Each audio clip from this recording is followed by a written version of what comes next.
اعوذ باللہ من الشیطان الرجیم بسم اللہ الرحمن الرحیم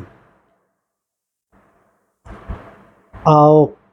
آو کصیب من السماء فیہ ظلمات ورعد وبرق یجعلون اصابعهم فی اذانہم من الصواعق حذر الموت واللہ محیط بالکافرین۔ السلام علیکم دوستو، آج میں نے آپ کے سامنے سورہ بقرہ کی آیت 19 کی تلاوت کا شرف حاصل کیا ہے۔ اب اس کا ترجمہ اور جو میں پھر اس ترجمے سے جو سمجھا یا جو آپ سمجھیں گے وہ ہم اس میں ڈسکس کریں گے۔ میں اپنا جو اس کو آسانی سے آپ تک پہنچانے کے قابل جو ہوا ہوں وہ بیان کروں گا، پھر آپ مجھے جو ہے وہ میری اصلاح فرما دیجیے گا۔ اگر کہیں غلطی ہو گئی ہو تو اللہ تعالیٰ مجھے معاف کرے اور آپ بھی مجھے معاف فرمائیے۔ ترجمہ ہے او کصیب من السماء فی الظلمات ورعد وبرق، یا جیسے آسمان سے بارش ہو، اس میں اندھیرے ہوں اور گرج اور بجلی کی چمک۔ یجعلون اصابعهم فی اذانہم من الصواعق حذر الموت، وہ اپنے کانوں میں اپنی انگلیاں ٹھونس لیتے ہیں کڑک کے سبب موت کے ڈر سے۔ واللہ محیط بالکافرین، اور اللہ کافروں کو گھیرے ہوئے ہے۔ یہ تو تھا جی اس کا با محاورہ ترجمہ۔ اب اس آیت سے ہمیں سبق کیا ملتا ہے؟ یہ آیت ایک تو آپ کے گوش گزار کر دوں کہ یہ منافقین جو تھے مدینہ کے، یہود جو تھے، ان کی منافقت کے تناظر میں نازل ہوئی، لیکن قرآن پاک جو ہے وہ ہے رہتی دنیا تک۔ اس دور میں جو یہود تھے وہ یہی کرتے تھے کہ وہ اسلام کی جو ان کو جیسے بارش برسنے کی مثال دی گئی ہے کہ اس سے بارش کے بعد زمین جو ہے وہ خزانے اگلنے لگتی ہے، تو وہ اس کے فائدہ جو اس سے اس کو فائدہ ملتا تھا اس میں تو وہ منافق جو تھے وہ اسلام کی طرف لپکتے تھے، لیکن جو ہی وہ گرج چمک وہ جو پابندیاں اور وہ ان کے بارے میں جو قربانیاں دینے کے وقت آتا تھا تو وہ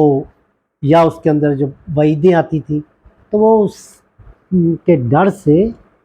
وہ چاہتے تھے کہ وہ چیز وہ ان کو سننے میں نہ آئے، تو اپنے کانوں میں انگلیاں ٹھونس لیتے تھے۔ تو اس کا یہ مطلب تو ہرگز نہیں تھا کہ اگر وہ کانوں میں انگلیاں ٹھونس لیں گے تو اللہ تعالیٰ کا جو وہ نظام قدرت ہے وہ رک جائے گا، وہ تو اپنی چال چل رہا ہے۔ اور اللہ تعالیٰ جی نے اس کے بعد یہ بتا دیا کہ وہ تو مجبور نہیں ہے، وہ تو ہر شے کی مطلب خالی کفار پہ ان کو نہیں اس نے گھیرا ہوا تھا، لیکن اس کے عذاب میں ان سب کو جو ایسے کام کرنے والے ہیں، جو منافقت سے کام لے رہے یا صرف فائدے کے لیے اسلام کو استعمال کرنا چاہتے ہیں اور